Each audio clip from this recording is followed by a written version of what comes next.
Bismillah, kita mulai bahasan kita. Kita sekarang gunakan buku ini dulu.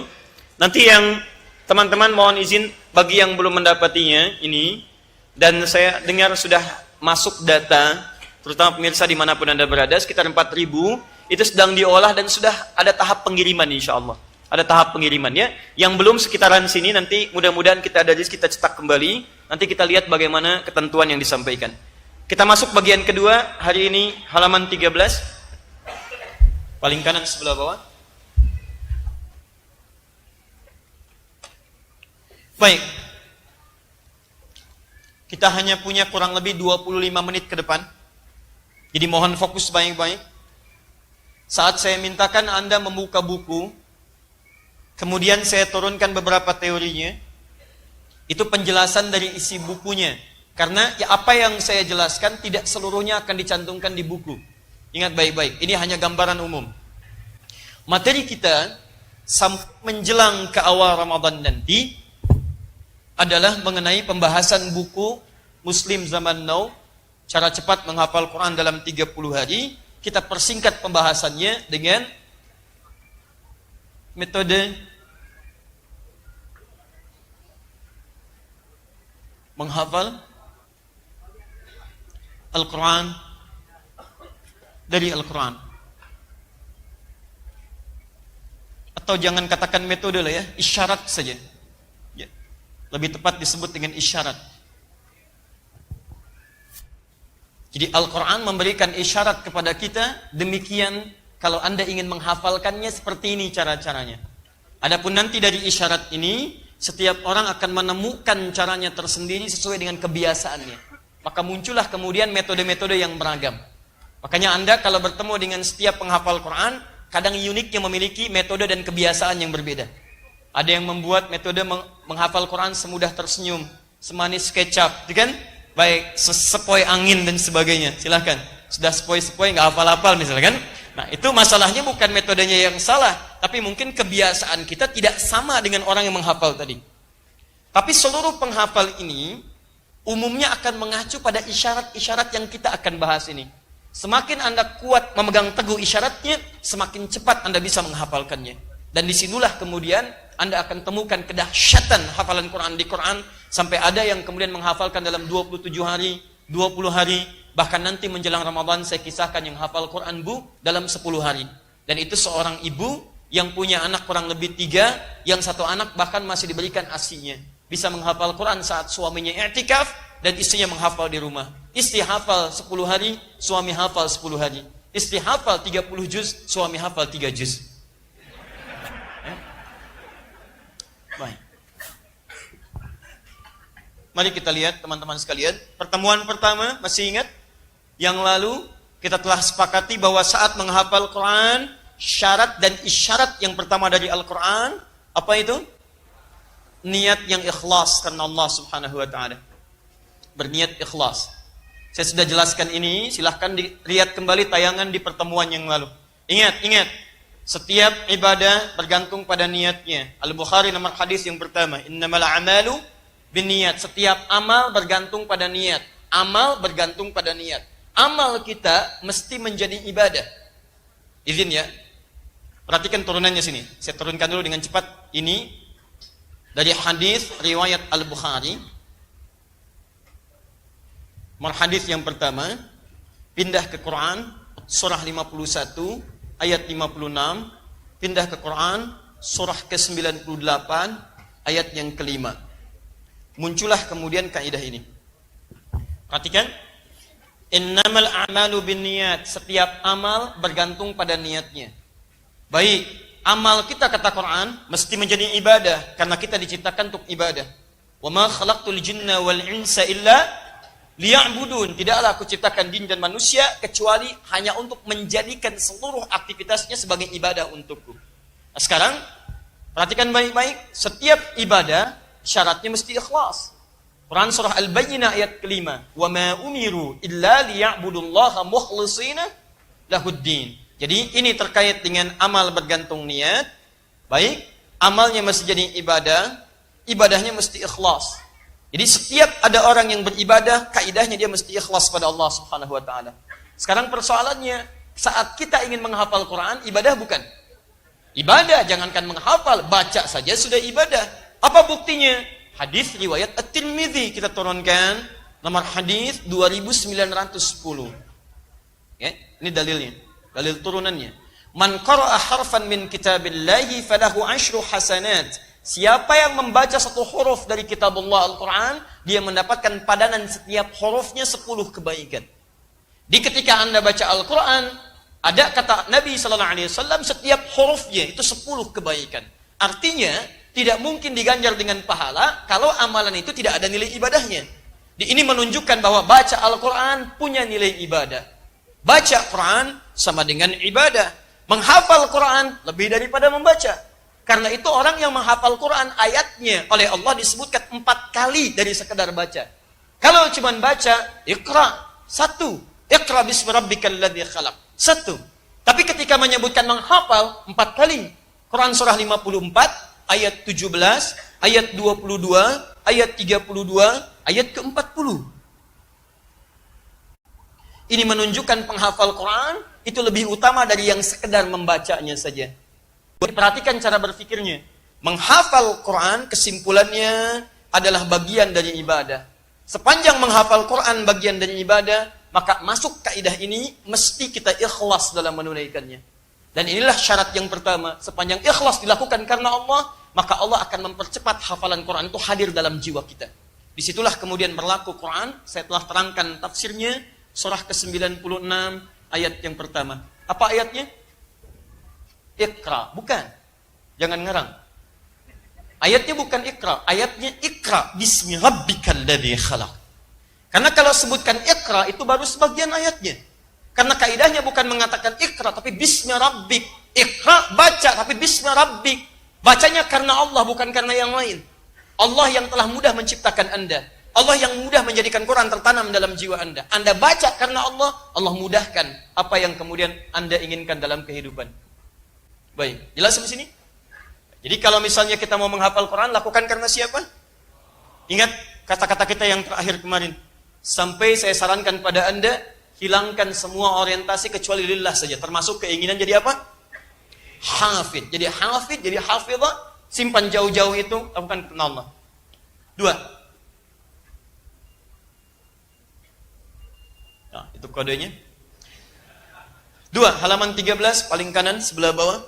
Di situ ada 6 baris dan 2 footnote di bawahnya. Perhatikan baik-baik. Yang kedua, isyarat dari Al-Quran. Orang yang ingin cepat menghafal Quran, dia mesti serius dalam mewujudkannya. Fokus, serius. Anda ingin mendapatkan dunia saja begitu serius. Seorang siswa yang besoknya mau ujian, bahkan malamnya serius menghafal. Mahasiswa, Masya Allah, yang besoknya mau ujian, bahkan saking seriusnya, dia punya sistem yang namanya SKS. Sistem kebut. Sekarang bukannya semalam, sejam. Ya, Masya Allah. 10 menit dan sebagainya. Ya. Jadi rangkuman orang lain dia bawa, dia fotokopi ya, 10 menit sebelum ujian. Baik. Nah ini. Saya turunkan dalilnya, fokus baik-baik. Ini belum ada di buku. Memang saya simpan supaya kita bisa berinteraksi. Jadi tidak semua orang bisa baca buku ini, bisa mewujudkan kalau dia tidak belajar dengan baik. Fokus baik-baik, saya turunkan dalilnya. 1. Quran, surah ke-29, ayat ke-69. Cara membaca ini kita bisa turunkan ke sini dengan kaidah nanti ulumul Quran. Quran surah ke-51 ayat ke-15 sampai dengan ke-17. Dari sini sambungkan ke Quran surah 73 ayat ke-20 untuk menemukan kalimat ini. Caranya turunkan Quran surah ke-3 Ali Imran ayat 142, paling kiri sebelah atas. Hasilnya Anda bisa temukan di Quran surah 75 ayat ke-16 sampai ayat 18. Ini turunan dari pembahasan kita malam hari ini. Nanti kita lihat. Saya ulang. Kaidahnya fokus baik-baik. Ibu kelihatan ini, Bu? Ya? Perlu saya perbesar? Saya bacakan ya supaya terdengar. 1 Quran surah ke-29 Al-Ankabut ayat ke-69. 2 Quran surah 51 Adz-Dzariyat ayat 15 sampai 17. Paling kanan di pertengahan agak ke atas sedikit. Quran surah 73 Al-Muzammil ayat ke-20, ayat terakhir. Dan Quran surah ketiga Ali Imran ayat 142. Terakhir Quran surah ke-75 Al-Qiyamah ayat 16 sampai 18. Jelas? Baik. Kalau sudah yang itu, saya boleh hapus yang ini? Saya hapus dulu ya, insyaallah. Baik.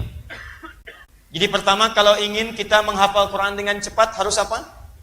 Ikhlas, alhamdulillah. Siapa yang mau jadi hafid boleh angkat tangan? Masya Allah, luar biasa. Pulang udahan yuk.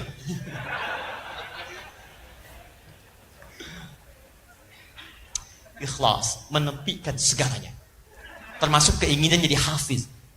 Karena ketika Anda menginginkan jadi hafiz, ada semacam keinginan masuk dan mengikis sebagian dari keikhlasan kita. Saya sarankan kalau ingin jadi hafid, ganti nama aja langsung. Dari Asep jadi hafid, biar cepat ya. Masya Allah. Siapa yang ikhlas angkat tangan? Dan ciri orang ikhlas, dia tidak mengatakan saya ikhlas ya. Dah, satu. Bismillah. Ayo fokus dengan baik-baik.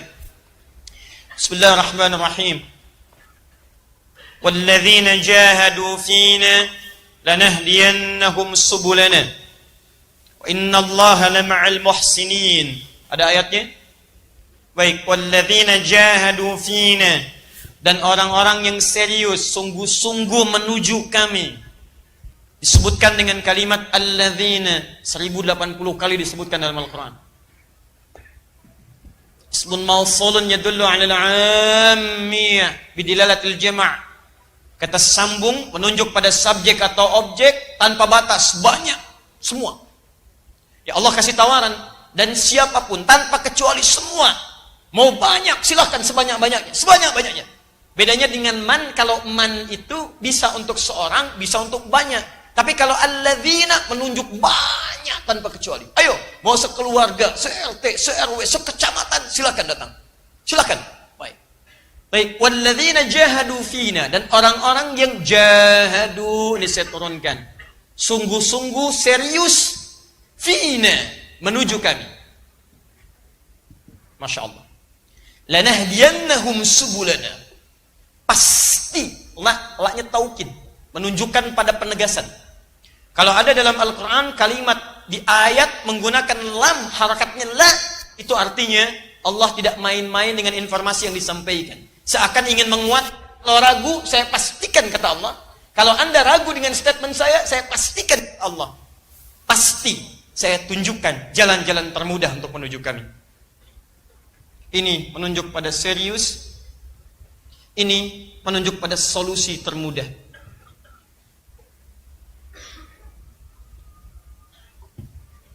Fokus. Lihat baik-baik. Innallaha wa innallaha ma'al muhsinin. Dan sungguh Allah akan bersama orang-orang yang baik. Kalimatnya menggunakan muhsinin. Lihat baik-baik, ini kuncinya. Al-muhsinin. Sekarang perhatikan. Ayat ini ingin menyampaikan pesan pada kita secara singkat. Kalau Anda punya keinginan menuju Allah Subhanahu wa taala dan ingin dimudahkan proses Anda, maka Allah menuntut pada kita untuk menjadi pribadi yang jahadu, serius dalam mewujudkannya. Apapun itu jenisnya. Misal, ayat ini kalau dikaitkan dengan ayat sebelumnya, ayat 68, itu adalah keinginan untuk berjihad melawan orang-orang yang sering berdusta dan memerangi nilai-nilai Allah Subhanahu wa taala. Dia ada orang-orang yang sering mendustakan Allah, ada yang sering melecehkan nilai-nilai keislaman di zaman Nabi sallallahu alaihi wasallam. Ada yang menantang perang dan sebagainya. Maka ketika ada orang-orang mau merespon tawaran itu, Allah mengajak mereka, "Hei, kalau mau jihad jangan setengah-setengah, ayo serius. Sungguh-sungguh, sungguh-sungguh." Nah, apakah ayat ini turun dalam perkara jihad saja Ternyata kata para ulama, lihat baik-baik, ayat ini tidak hanya sekedar diturunkan oleh Allah Subhanahu wa taala dalam konteks terkait dengan jihad saja, tapi mencakup satu kaidah dalam ilmu ulumul Quran. Apa kaidahnya? Al-ibratu bi umumil lafzi la bi khususis sababi. Hukum itu bisa diterapkan dari keumuman lafaz, tidak dikhususkan berdasar sebab turunnya. Memang ayat ini turun untuk menunjukkan kesungguhan bagi orang jihad. Tapi lafadznya bukan hanya untuk orang jihad, tapi mencakup pada setiap orang yang ingin menuju Allah Subhanahu wa taala. Bisa, saya tanya pada Anda, ketika Anda sholat, Anda sedang menuju Allah tidak? Sedang menuju Allah. Menghadap Allah bukan? Menghadap, makanya ada ayat turun, wasjud waqtarib. Silahkan Anda sujud, silahkan mendekat kepada Allah. Makanya ada ayat turun, Quran surah kedua ayat 45 sampai 46. Wasta'inu bis sabri was-shalah wa innaha lakabiratun illa 'alal khashi'in alladzina yadhunnuna annahum mulaqu rabbihim. Orang salat itu adalah orang yang sedang berharap dia berjumpa dengan Allah. Dia merasakan bertemu dengan Allah Subhanahu wa taala. Nah, kalau Anda ingin serius mendekat kepada Allah, benar-benar nanti merasakan menghadap Allah Subhanahu wa taala, maka berlaku ayat ini. Serius dalam salat Anda. Makanya turun ayat-ayat meminta Anda mempersiapkan dengan serius. Bisa, maaf ya, maaf. Orang salat itu kalau mau kelihatan khusyuk, dari pakaiannya kata Quran sudah disiapkan. Turun Quran surah ke-7 ayat 31. Ya bani Adam khudhu zinatakum 'inda kulli masjid. Hei anak cucu Adam, setiap ada panggilan dari masjid kenakan pakaian terbaik. Anda nggak percaya silahkan ya, nanti cek misalnya. Cek, iseng-iseng saja. Anda malam tahajud, satu kali rakaat pertama pakai kaos oblong. Yang penting nutup aurat untuk yang ikhwan laki-laki. Yang kedua celana misalnya agak sedikit koboi. Ya di bawah lutut tapi betis sedikit. Coba rasakan bagaimana sholat Anda. Rakaat yang selanjutnya Anda ganti misalnya. Menggunakan baju yang cukup bagus. Pakai gamis, gunakan wewangian, tampil dengan baik. Rasakan bagaimana perbedaan kekhusyuan sholat Anda. Makanya kalau Anda terapkan dalam sholat keseharian, silahkan cek. Kadang-kadang main bola, masuk masjid, pakai kaos itu lagi. Akan lain rasanya. Depannya Messi, belakang Ronaldo gitu kan. Dalam tubuh aja sudah ada gejolak. Ya? Yang satu pengen masukin, satu pengen defense kan. Nah itu udah gak nyambung. Jelas ya? Di kaidah mengatakan setiap kali Anda ingin mendekat kepada Allah, maka Anda mesti serius dalam mewujudkannya. Ini. Sekarang saya tanya pada Anda, apakah seorang penghafal Quran ingin dekat dengan Allah? Ya. Berarti ketika Anda ingin mendekat kepada Allah dengan cara menghafal Quran, ayat ini pun berlaku untuk Anda. Lihat, jahadu. Anda mesti serius dalam mewujudkannya. Yang paling hebat, lihat ujung ayatnya. Wa innallaha lama'al muhsinin. Ayat serius ini kemudian disandingkan dengan ayat memuji orang-orang baik. Allah bersama orang-orang muhsinin, orang-orang yang baik. Kalimat muhsinin dalam Al-Quran itu sering disandingkan dengan amalan-amalan yang langsung mendekatkan kepada Allah.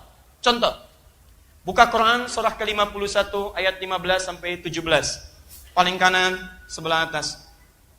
Agak sedikit ke bawah. Ada? Innal muttaqina fi jannatin wa 'uyun. Sungguh sebagian orang takwa yang akan mendapatkan anugerah surga dengan taman-taman yang indah air mengalir di dalamnya. Lihat, akhidhina ma atahum rabbuhum. Mereka akan mendapatkan kenikmatan langsung dari Rabbnya. Innahum kanu qabla dzalika muhsinin. Ada ayatnya? Sungguh mereka itu bagaimana bisa meraih surga saat di dunia mereka menjadi orang-orang muhsinin. Kanu qalila minal laili ma yahja'un. Mereka itu saat di dunianya sedikit tidurnya. Kalau Anda baca wasal, kanu qalilan minal laili ma yahja'un. Mereka itu sedikit tidurnya. Masya Allah, malamnya itu banyak dihidupkan dengan ibadah-ibadah malam. Teman-teman sekalian, saya tanya pada Anda, fokus baik-baik. Kalau kira-kira disebutkan ibadah malam, umumnya apa yang dikerjakan? Umumnya apa yang dikerjakan? Tahu dari mana? Jawab pakai Quran. Quran surah ke-73. Lihat baik-baik, Al-Muzammil. Buka ayat yang ke-1-6-nya dulu sebelum ayat ke-20. Buka ayat 1-6-nya. Perhatikan baik-baik. Fokus. Ya ayyuhal muzammil. Qumil layla illa qalila. Nisfahu awil qus minhu qalila. Auzid alaihi warattilil Qur'ana tartila. Inna sanulqi alaika qawlan thaqila. Inna nashi'atal layli hiya ashaddu wat'an wa aqwamu qila. Perhatikan baik-baik. Ketika Allah meminta kita menghidupkan ibadah malam, ayat ini menunjukkan salat malam. Salat. Qumil laila illa qalila. Bangun salat malam. Perhatikan runtutan cara berpikirnya ya. Akan ibadah Anda serius. Dari keseriusan ini melahirkan orang muhsin. Orang muhsin di antara amalannya senang tahajud, salat malam. Sekarang perhatikan, ketika Allah menyebutkan orang yang salat malam disandingkan dengan kebiasaan mengulang hafalan Qur'annya. Buka ayat 20-nya. Saya langsung ke kalimatnya, faqra'u ma tayassara minal Qur'an. Faqra'u ma tayassara minal Qur'an. Inna rabbaka ya'lamu annaka taqumu. Sungguh Tuhanmu itu mengetahui. Kadang-kadang kau bangun, bisa awal malam, bisa tengah malam, bisa akhir malam. Kadang-kadang ada yang sakit, kadang-kadang kamu sibuk. Ayo, bangun malam. Perhatikan, saat kamu bangun malam, faqra'u ma tayassara minal Qur'an. Silahkan bacakan yang paling ringan yang telah engkau hafalkan dari Al-Quran. Tayassara minal Qur'an. Lihat baik-baik, perhatikan ya, fokus. Ini sedikit agak rumit, tapi saya coba sederhanakan. Ketika Allah meminta Anda tahajud bangun malam, lalu meminta Anda mengulang hafalan Quran yang telah Anda hafal. Kalimatnya menggunakan tayassara. Faqra'u ma tayassara minal Quran. Minal Quran. Asal kata tayassara terambil dari kata yusrun. Yusrun. Al-yusru. Yusrun. Al-yusru. Yang berarti mudah. Kalau kalimat ini ingin saya rubah dalam bentuk memudahkan. Memudahkan. Maka kalimatnya dirubah dari kata yusrun jadi yassara. Yassara. Ya, sin, ra. Yassara. Memudahkan. Kalau ingin saya rubah dalam bentuk kalimat berusaha untuk mendapatkan yang termudah, maka tambahkan tak di depannya. Tayassara. Jadi begini. Perhatikan baik-baik. Sekarang buka Quran surah 54 ayat 17, ayat ke-22, ayat ke-32, ayat ke-40. Perhatikan. Bukankah saat Allah meminta kita menghafal Quran, Allah kemudian menggunakan kalimat seperti ini. Walaqad yassarnal Qur'ana lidzikri fahal mim muddakir. Lihat, walaqad yassarna dari kata yassara. Walaqad dan sungguh yassarnal Qur'ana lidzikri. Kami telah memudahkan Al-Qur'an untuk diingat, dihafalkan. Fahal mim muddakir? Adakah di antara Anda yang mau menghafalkannya? Kemudian Anda berusaha menghafalkannya. Ketika Anda berusaha menghafalkannya, Anda tunaikan dengan serius. Lalu bagaimana cara kemudian mengulang hafalan-hafalan Anda? Anda bangun malam, tunaikan tahajud, praktekkan yang termudah yang telah Anda hafalkan. Perhatikan baik-baik. Saya ingin katakan pada Anda, bagaimana cara kita memahami ayat ini keseriusan terkait dengan Al-Quran. Maka di sini ditemukan runtutan ayatnya. Ayat ini berbicara tentang keseriusan dalam beribadah, menunjuk pada orang muhsin di antara amalannya tahajud, orang tahajud di antara amalannya menghafal Al-Quran. Maka kalau kita tarik garis, menghafal Quran mestilah ditunaikan dengan serius dan sungguh-sungguh. Paham sampai sini? Halo, paham? Nah, saya mencoba untuk sejenak melambatkan, memberikan kesimpulan dari bahasan kita yang tadi diurai sebelum menunaikan sholat Isya. Untuk bisa cepat menghafal Quran, informasi yang disampaikan dari Al-Quran yang Allah isyaratkan dalam firman-Nya, Anda mesti serius dalam mewujudkannya. Jika Anda ingin cepat menghafal Quran, maka usaha Anda mesti serius. Karena kaidah dalam Quran, pertama, setiap ibadah dan ikhtiar yang mendekatkan kita dengan Allah dibuka oleh Al-Quran dengan kalimat keseriusan. Walladzina jahadu fina lanahdiyannahum subulana. Orang-orang yang serius menuju kami, itulah yang kami akan tunjukkan solusi termudah untuk menuju kami. Kemudian Allah sampaikan bahwa Allah wa innallaha lama'al muhsinin. Allah akan bersama orang-orang baik. Ketika menyebutkan kalimat muhsinin dalam Al-Quran, ternyata ini ditujukan berupa bentuk-bentuk amal soleh dalam mendekat kepada Allah. Tadi saya contohkan, muhsinin dicakup di Quran surah 51 ayat 15 sampai 17 adalah contohnya seperti orang yang rajin menunaikan salat malam. Sedangkan dalam salat malam itu Di situ ada gambaran isyarat dari Al-Quran, merupakan kebiasaan para penghafal Quran untuk mengulang ayat-ayat Quran yang telah ia hafalkan. Muhsinin, di antara amalannya salat malam. Maka salat malam mesti ditunaikan dengan serius. Dalam salat malam ini Anda mengulang hafalan Quran. Faqra'u ma tayassara minal Quran. Silahkan bacakan dari ayat-ayat Quran yang telah Anda dapatkan, Anda hafalkan. Tahu dari mana dihafalkan? Karena saat Anda menghafal, kalimatnya menggunakan kata yassar. Quran surah ke-54, ayat 17, ayat 22, ayat 32, ayat ke-40. Jadi kalau kita tarik kemudian garis dari sini ke sini, kita bisa simpulkan bahwa dalam menghafal Quran pun kita dituntut untuk serius dalam mewujudkannya. Paham sampai sini? Baik.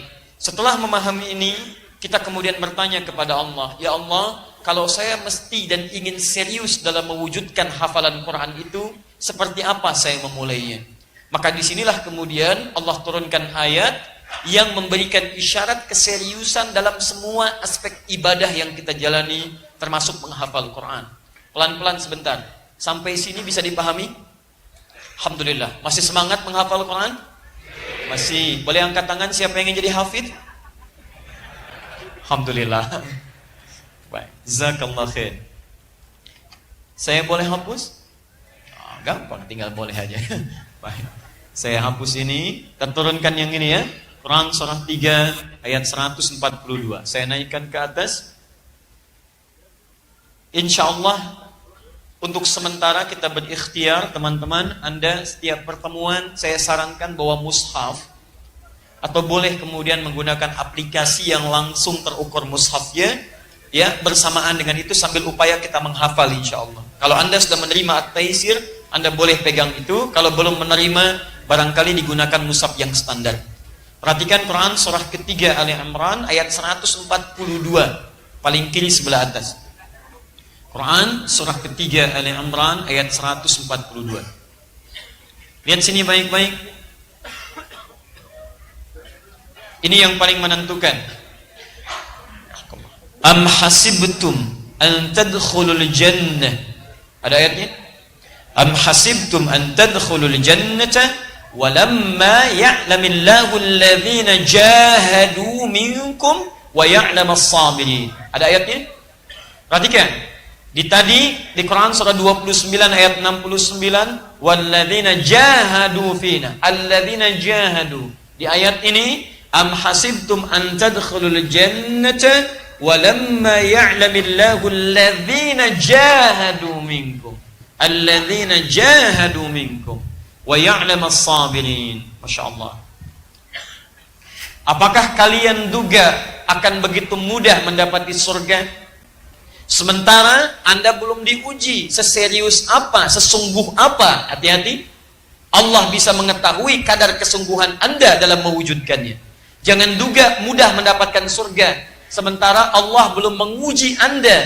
Ya, awas, hati-hati. Sesungguh apa Anda bisa mewujudkannya. Wa ya'lamas sabirin, dan Allah mengetahui kesabaran Anda untuk meraihnya. Fokus. Ayat ini ingin berkata, ketika Anda mendambakan surga, Anda mesti sungguh-sungguh serius dalam mewujudkannya. Apa kaitan dengan menghafal Quran? Korelasi pertama, perhatikan. Di sini menyebutkan serius, sungguh-sungguh menuju Allah. Di sini kalimatnya sama, serius, sungguh-sungguh mendapati surga. Tadi kita kaitkan di antara menuju Allah dengan menghafal Quran. Maka menghafal Quran mesti serius. Saya tanya pada Anda, kalau Anda bisa menghafal Quran, benar menghafalnya, masuk surga tidak? Halo? Allah. Kalau Anda tidak tahu masuk atau tidak, bagaimana kita bisa punya motivasi untuk menghafal? Perhatikan, saya katakan kepada Anda, Allah berjanji dalam Al-Quran. Allah berjanji bahwa orang yang benar menghafal Qurannya, benar menghafal, nanti benar itu bisa mengamalkan isinya, benar menghafalnya, maka bukan hanya masuk surga, Allah akan hiasi dia ketika masuk surga dengan perhiasan yang membedakan dengan yang bukan menghafal Quran. Demi Allah saya katakan, berusahalah menghafal Quran, karena Anda akan mendapatkan hal yang berbeda saat Anda masuk surga insyaAllah. Janjinya ada di Quran surah ke-35 Fatir ayat ke-33, paling kiri sebelah atas. Awas. Jannatu 'adnin yadkhulunaha. Awas. ada golongan para penghafal Quran yang masuk ke dalam surga Aden. Yang paling indah di dalamnya, awas, lihat baik-baik. Di dalamnya yuhallawna fiha min asawir.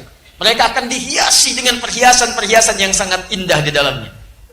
Nanti tafsirnya ada di At-Tirmidzi nomor hadis 2915. Ketika seorang penghafal akan diminta naik ke surga, Masya Allah, maka nanti ada firman yang mengatakan, waqra waqar.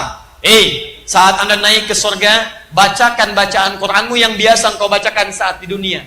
Setiap dibaca, naik. Setiap baca, naik. Tiba-tiba Qurannya mengatakan, ya Allah, lihat baik-baik. Allahumma halli. Ya Allah, sebelum naik dia ke surga, hiasi dulu dia. Bedakan dengan yang bukan penghafal. Fayulbasu ilaihi tajul karamah. Maka dipakaikan di kepalanya mahkota kehormatan. Tayyib. Kemudian dipanggil orang tuanya. Sepanjang dia beriman pada Allah, beramal soleh. Hati-hati, nanti saya teruskan dengan ayat untuk menguatkan. Maka dipakaikan mahkota di kepala kedua orang tuanya sepanjang dia beriman dan beramal soleh. Dipakaikan oleh anaknya langsung. Ingat baik-baik ya. Saat orang tua yang lain, yang Anda anggap kadang amalannya biasa, pekerjaannya semacam Anda terlihat kecil dalam pandangan Anda, ternyata boleh jadi dia sedang menyiapkan ahli surga di kehidupan nanti. Ketika dipakaikan di kepalanya, Qurannya mengatakan lagi, Allahumma zidhu. Ya Allah, tolong tambahkan pada penghafal Quran, bedakan dengan fasilitator. Fayulbasu ilaihi libasal karamah. Maka dipakaikan padanya jubah kehormatan. Maka naiklah dia ke dalam surga. Perhatikan, ketika dia naik ke dalam surga itu disebutkan jannatu adnin. Ketika dia naik ke surganya, maka diteruskan. Buka Quran surah ke-13 ayat 23 sampai 24. Dari mana Ustadz taunya bisa membawa kedua orang tuanya? Bukan hanya orang tua, pasangannya dibawa. Jadi kalau suami penghafal Quran, istrinya beramal soleh, istrinya diajak oleh suaminya.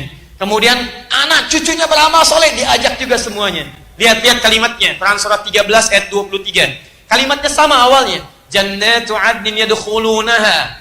Ada orang-orang yang akan masuk ke dalam surga Adin. Wa man salaha min abaihim wa azwajihim wa dzurriyyatihim. Ada ayat ini? Masya Allah. Dan dia membawa bapak-bapaknya sepanjang mereka soleh. Pasangan hidupnya. Jadi kalau istrinya hafal Quran, suaminya soleh, diajak suaminya. Ustaz, suami saya namanya soleh, bisa saya ajak tidak? Belum tentu. Yang dimaksud amalnya, bukan namanya.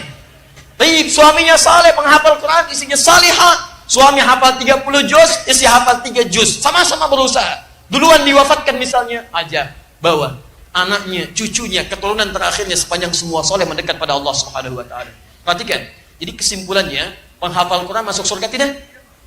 Sepanjang dia mendekat pada Allah Subhanahu wa taala, mengamalkan isi Qurannya, menghafal dengan benar. Bukan hanya masuk, dia dapat perhiasan dan dikunjungi oleh malaikat di setiap pintu surga.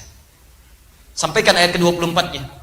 Wal malaikatu yadkhuluna min kulli babin. Dan malaikat masuk ke setiap pintu surga menyambut mereka. Bahkan mengatakan pada mereka, salamun alaikum bima sabartum. Selamat karena Anda sabar saat menjalani usaha di muka bumi. Sabar. Fa ni'ma uqbaddar. Maka senikmat-nikmat tempat terbaik, inilah tempatnya. Silahkan masuk. Silahkan. Pakai jubah, pakai mahkota, masuk ke dalamnya. Masuk surga tidak? Masuk. Dan syarat masuk surga, Anda mesti serius. Penghafal Quran, masuk surga. Penghafal Quran, dapat mahkota. Penghafal Quran, dapat jubah. Penghafal Quran, disambut malaikat. Surga biasa saja, mesti serius. Apalagi surga bagi para penghafal Al-Quran. Jadi kita temukan di sini garisnya adalah, jika Anda ingin masuk surga, Anda mesti serius. Jika Anda ingin masuk surga, Anda mesti serius. Penghafal Quran, orang yang paling utama dalam masuk surga dengan izin Allah Subhanahu wa taala. Ketika masuk, maka berlakulah ayat ini saat dia di dunia. Paham sampai sini? Baik. Jadi kesimpulannya, ketika Anda ingin masuk surga dengan cara menghafal Quran, ada yang masuk surga dengan cara tahajud, makanya dibuka babu tahajud. Ada yang ingin masuk surga dengan berpuasa, makanya dibuka pintu ar-rayyan, pintu orang puasa. Jadi ketika nanti Anda di akhirat, Anda dipanggil, hei ahli puasa, pintunya manggil ar-rayyan. Di begitu masuk, ughliqat, ditutup. Ughliqa itu bukan ghallaka, jadi ada aghlaqa, ada ghallaka, beda. Kalau ghallaka, nutupnya pelan-pelan, sehingga masih bisa ngintip. Betul. Makanya lihat, istri Al-Aziz, Imra'atul Aziz, yang menggoda Nabi Yusuf namanya siapa? Halo? Bukan Allahu Alam, nggak ada namanya. Bukan Allahu Alam, namanya bukan Allahu Alam, ya. Bukan Zulaikha, bukan Allahu Alam. Baik ya? Di Quran disebutkan Imra'atul Aziz, istrinya pembesar. Istrinya pembesar, Perdana Menteri. Ingat, biasanya kalau ada perbuatan yang kurang baik, namanya tidak langsung disebutkan. Tapi isyaratnya. Kalau isyaratnya atau gelarnya disebutkan, ini menunjukkan peristiwa itu akan terjadi lagi di masa depan dengan tokoh yang berbeda. Di tempat yang tidak sama. Sekarang ada istri pejabat selingkuh? Ada gitu kan, misal ya. Nah ini, ada di sini salah satunya. Lihat. Fokus sini. Ya, lihat sini baik-baik. Ketika dia ingin berdua dengan Yusuf, dimasukkan ke dalam tempat dia, di kamarnya, kemudian dia berusaha menutup pintu-pintu yang menghubungkan ke kamar. Kalimatnya bukan menggunakan aghlaqa tapi ghallaqa. Wa ghallaqatil abwaab wa qalat haytanak. Kenapa menggunakan ghallaqa? Lihat bahasa Qur'annya. Ingin menunjukkan bahwa perempuan ini begitu hati-hati menutup pintu. Tutup lagi pelan-pelan. Ngintip masih ada yang lihat enggak? Tutup lagi pelan-pelan. Ngintip ada yang lihat lagi enggak? Pelan-pelan. Perhatikan diksi Al-Quran dalam menggambarkan satu kisah. Umumnya kalau orang ingin berbuat maksiat, rata-rata nggak ada yang terang-terangan. Pelan-pelan. Kalau pengen lihat ada CCTV itu, ada orang saat ingin mengambil kotak infak di sebelah sana. Ya, nggak ada yang terang-terangan, pelan-pelan. Lihat dulu, balik lagi. Ambil tang, jeblak. Ambil ya, pelan-pelan. Baru kabur. Tuh, maksiat itu demikian. Maka jika, maaf, fitrah orang bermaksiat, itu tersembunyi. Tapi jika ada orang bermaksiat terang-terangan, ada yang tidak tepat dalam dirinya. Ada yang bahaya. Kartunya bukan kuning lagi, merah itu sekaligus. Itu yang paling berbahaya. Kembali sini. Sudah. Kita sedang berbicara tentang Quran, bukan tentang yang lain. Awas ya, tolong catat kalimat saya ini. Tolong catat. Jangan dipotong videonya. Udah sini, ayo, hilang hafalannya. Lihat, kembalikan. Sudah lihat baik-baik, kembalikan sini. Perhatikan baik-baik. Ughliqat ditutup. Kalau aghlaqa pakai hamzah itu seketika, tutup. Begitu ahli puasa masuk ke pintu surga, masuk semuanya, tutup seketika. Tutupnya kencang. Set. Jadi tidak ada kesempatan orang lain untuk mengintip. Ada apa sih? Babu tahajud, ahli tahajud masuk, ahli tahajud. Ahli Quran punya pintu sendiri. Masya Allah, punya pintu sendiri. Siapa yang paling utama? Lihat baik-baik. Yang dipanggil oleh pintunya ahli Quran, ahli tahajud, ahli puasa, atau ahli sedekah. Mana yang paling utama? Satu, ahli Quran. Siapa yang ahli Quran? Pintu sedekah. Anda amalannya apa? Ayo siapkan. Anda harus punya cita-cita. Saya mau masuk surga dari pintu ini. Dawangkan amalannya di dunia. Anda harus punya cita-cita, teman-teman. Yang paling hebat adalah orang yang diperebutkan oleh semua pintu itu. Semua pintu mengatakan, dan nanti Abu Bakar As-Siddiq radhiyallahu taala anhu berusaha bermohon kepada Allah dengan kalimat-kalimat Nabi, meminta isyarat. Ya Rasulullah, adakah yang diperebutkan, adakah yang bisa masuk dari semua pintu itu? Kata Nabi, saya bermohon kepada Allah supaya engkau menjadi bagian darinya. Dan berita baiknya, ahli Quran itu salah satunya akan diperebutkan oleh pintu-pintu itu. Karena ahli Quran, dia pasti rajin tahajud. Ahli Quran, dia pasti rajin puasa. Ahli Quran yang benar, dia pasti rajin sedekah. Anda belum jadi ahli Quran yang terbaik, kalau belum bisa mewujudkan pintu-pintu yang dimaksudkan tadi. Mustahil ada ahli Quran meninggalkan tahajud, mustahil. Mustahil ada ahli Quran tidak senang dengan puasa sunnah. Mustahil ada ahli Quran tidak senang dengan sedekah. Ketika berkumpul Quran dalam jiwa Anda, disitulah puncak kebaikan tersemai dalam jasad Anda. Fokus baik-baik. Kata jahadu, ini serius, sungguh-sungguh. Akar katanya, saya langsung ke yang paling ujung, berasal dari kata al-juhdu. Akar katanya. Kata jahadu, akar katanya, jahada yujahidu, jahadu, berasal dari kata al-juhdu. Fokus. Kata ini, itu bisa diklasifikasikan pada 3 bagian utama.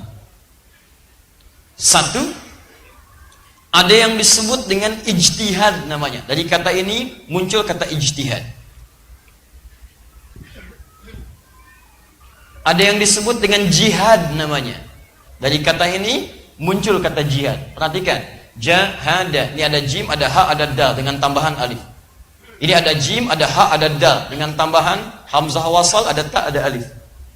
Kemudian ada yang ketiga disebut dengan mujahadah.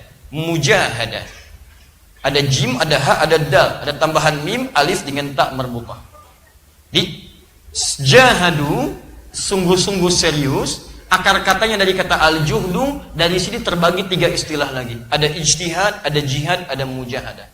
Jadi kalau seseorang disebut oleh Quran jahadu, sungguh-sungguh serius, itu artinya dia harus mencakup ketiga kalimat ini.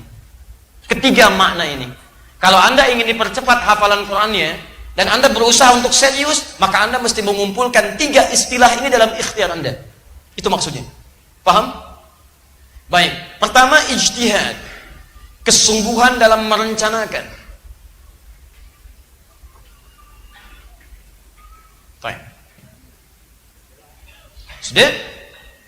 Jadi kalau Anda ingin memulai misal menghafal Quran, Anda harus punya rencana. Bikin peta. Nanti pembahasan kami dalam kitab ini, buku Muslim Zaman Now, nanti kita akan teruskan bagaimana merencanakan dalam menghafal Quran. Misal, rencana pertama Anda mesti pasang target. Targetnya berapa misal? Berapa lama? Misal saja, target paling normal, umumnya orang ambil, yang standar itu 2 tahun misal. 2 tahun saya mesti hafal Quran, misal. Karena target kita nanti 30 hari. Ya, dan saat Ramadan kita nanti akan maksimalkan. Lihat, misal saya mau ambil 2 tahun. Saya punya rencana. Rencana ini diturunkan. Bagaimana formulasi hafalan yang ingin saya tempuh selama 2 tahun? Misal, dalam 2 tahun ini saya mau mengambil sistem yang sehari 1 halaman. Quran itu umumnya mushaf yang standar, umumnya 604 halaman, misal. Misal 604 halaman. Berarti saya butuh 604 hari. 604 hari. Berapa bulan? Oh? Berapa bulan? Ayo, berapa bulan? 20 bulan. Baik, 20 bulan, kurang lebih. Baik, 20 bulan. Baik, 20 bulan. Sisanya berapa bulan? 4 bulan. Satu tahun kan 12 bulan. 2 tahun 24 bulan. 604 hari kurang lebih 20 bulan. Sisanya berapa?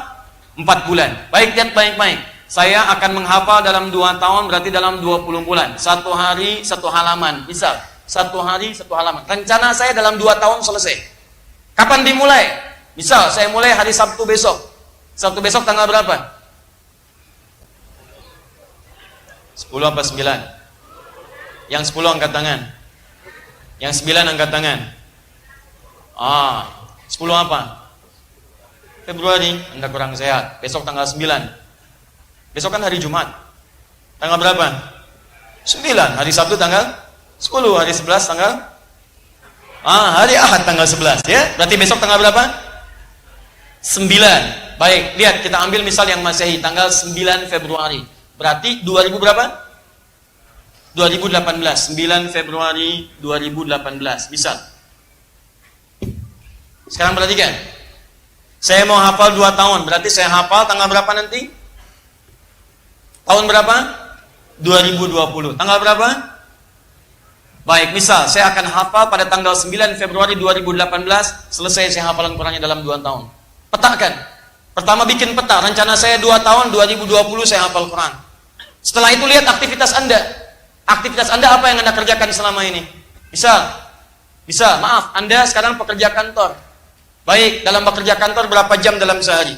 Anda mulai misalnya rencana saya menghafal, nanti saya teruskan saat masuk simulasi. Ini contoh saja, contoh besar. Saya menghafal sebelum subuh 1 halaman. Hafalkan. Setelah itu rencana saya berangkat ke kantor. Saya tinggal di Bekasi, kantor saya di Jakarta. Bekasi, kantor di Jakarta. Baik, dari Bekasi ke Jakarta berapa menit, berapa jam? Ke Kuningan? 1 jam, kalau macetnya biasa-biasa. Kalau macet misalnya, Masya Allah ada 2 jam. Bisa, 2 jam sampai ke Jakarta. Baik, melewati berapa lampu merah, Anda petakan. Ya, kemudian kira-kira titik macetnya di sebelah mana, Anda sudah bikin petanya tuh. Awas, lihat baik-baik, lihat. Bikin petanya, ini yang saya tempuh jalannya. Macetnya di sini. Kalau pakai busway berarti ke sini. Kalau kemudian saya pakai Gojek, turunnya di sini. Lampu merah sekian kali, turunnya sekian kali, sampai di kantor jam berapa? Setelah semua petanya itu ada tergambar dengan jelas, turunkan ke sini. Jihad. Perjuangan fisik. Setiap bentuk keseriusan fisikal disebut dengan jihad namanya. Jihad. Jihad tertinggi nanti berjuang dengan fisik mempertahankan nilai-nilai izzah Islam. Tapi ketika Anda menghafal Quran pun Anda sedang berjihad. Di konsep tadi, Jangan sekedar menjadi teori, tapi praktekkan dalam bentuk perjuangan fisikal Anda. Misal, maaf, Anda punya rencana berjuang menghafal sebelum subuh, maka Anda harus bangun sebelum subuh. Bangun jam 3, tunaikan tahajud sampai jam 4. Subuh misalnya 4.35, Anda punya setengah jam untuk menghafal satu halaman. Setelah selesai menghafal, Anda berangkat kerja jam berapa? Kenapa Anda petakan tadi berangkat 2 jam, lampu merahnya ada berapa? Anda bisa petakan. Berarti saat saya berangkat nanti setelah syuruk misalnya, saya sholat, saya ulangi tadi yang 1 halaman, di perjalanan yang saya setel ayat yang saya hafalkan saja. Misal, Anda berangkat 2 jam ke Jakarta. Apa yang Anda lakukan? Dalam perjalanan menuju kantor Anda itu, Anda telah siapkan murajah, hafalan Quran 1 halaman penuh tadi yang telah Anda hafalkan. Jangan buka ayat yang lain, itu saja. Misal, An-Naba itu 1 halamannya ayat 1 sampai 30. 1 sampai dengan 30. Maka di mobil Anda set hafalan Quran ayat 1 sampai 30 An-Naba saja. An-Naba. Paham? Jelas ya? Assalamualaikum. Sedang apa? An-Naba. Masya Allah. Paham ya? Nih, set ini. Atau Anda bisa bagi. Misal, nanti secara teknis saya terangkan lebih gampang lagi. Ya, misal, lampu merah pertama dari sini, Bekasi misalnya, sampai ke Galaksi, lampu merah. Dan ada kemacetan. Maka Anda bisa bagi 3 bagian. Bagian pertama, 10 ayat. 10 ayat, sampai ke kemacetan. Begitu lampu merah, sambil berhenti, ada 10 menit. Anda ulangi di situ. Amma yatasaalun, tin, anin naba'il azim. Alhamdulillah. 10, jalan lagi. Begitu lenggang, Anda ulang. Ketemu lampu merah yang kedua, 11 sampai dengan 20. Bayangkan, kalau Anda berangkat kantor menemukan 5 lampu merah, dan pulang juga 5 lampu merah, 10 lampu merah. Kalau ini Anda bagi kemudian dengan 30 ayat, setiap Anda lampu merah Anda hafalkan 10 ayat, demi Allah saya katakan, saat Anda ulangi, dalam sholat sunnah, melekat pada diri Anda, di mobil Anda bersama Quran, di rumah Anda bersama Quran, maka kalau seperti itu, kuat hafalan Quran Anda dan tercapai insya Allah dalam 2 tahun ke depan. Ini hanya contoh, nanti teknis jelasnya saya turunkan lewat simulasi kita. Tapi poinnya adalah, Anda mesti punya rencana dan wujudkan rencana itu dalam bentuk perjuangan fisikal kita yang konsisten. Paham? 3.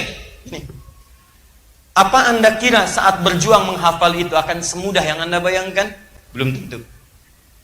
Kemarin macet, kok sekarang tidak? Baik. Kemarin sih 30 ayat lancar, sekarang 1 ayat, 1 halaman. 282. Kelihatannya cukup panjang. Baik, yang jadi masalah kadang-kadang, sudah saya programkan salat 2, saya ulang, tiba-tiba ada rapat. Apakah dalam rapat saya harus mengulang Quran?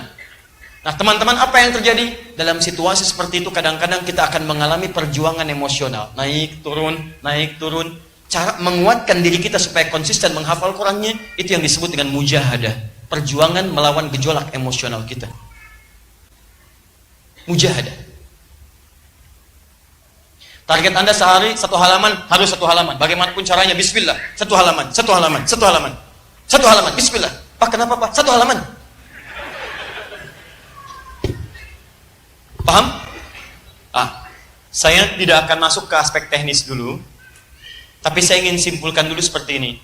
Kalau Anda ingin hafal Quran, Anda mesti serius dalam mewujudkannya. Sepakat? Anda kalau ingin serius, Anda mesti punya rencana. Sepakat? Rencana itu harus dioptimalkan dalam bentuk aktualisasi. Jangan sekedar jadi keinginan. 2.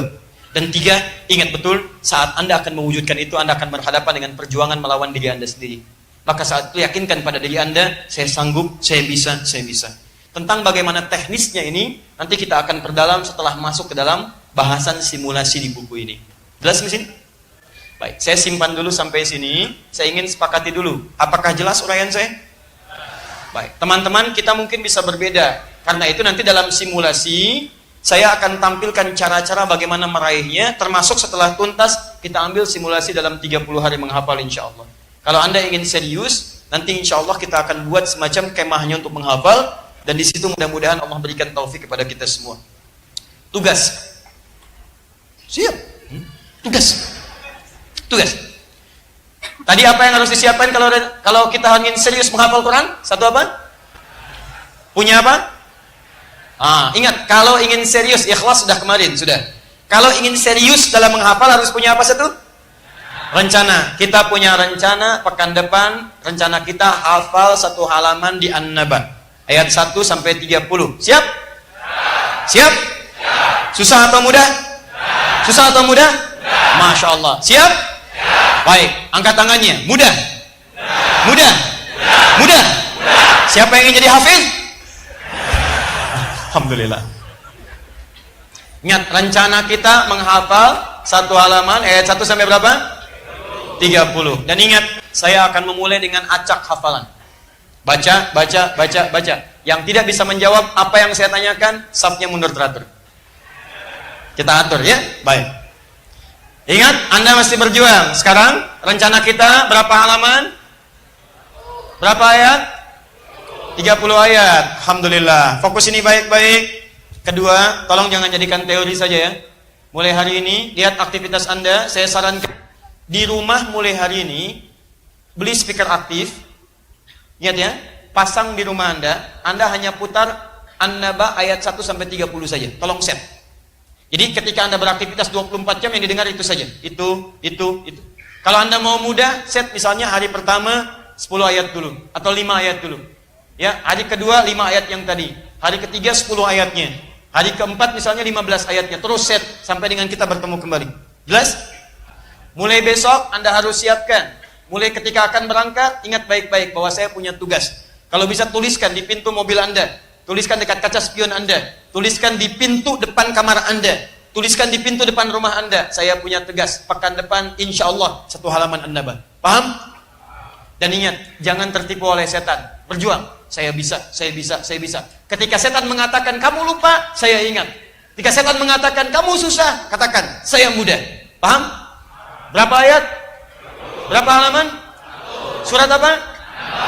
Masya Allah. Ingat, An-Naba, bukan An-Nas. An-Naba. An-Naba. Nah. Sudah.